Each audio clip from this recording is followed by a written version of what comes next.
Здравейте, аз съм Зара. Аз съм Сияна.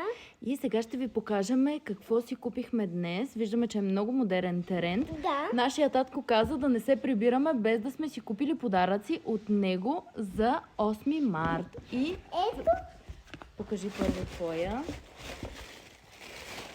Първо маратонки за ежедневна употреба.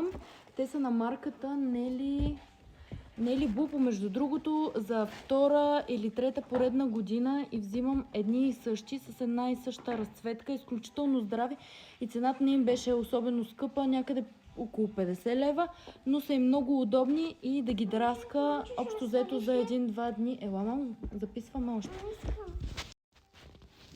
Роклята не е била удобна. Сега ще ви покажа историте, които поръчах. Адидас. Изключително са и удобни за през лятото.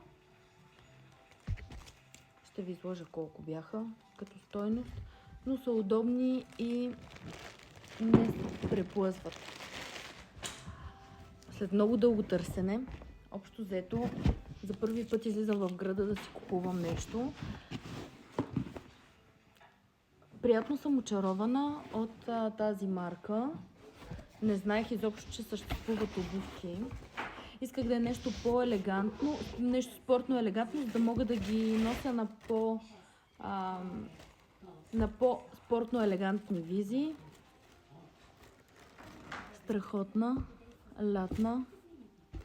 Вижда ли се хубаво? Много нежна, с дупките за летния период. Общо взето е страхотна.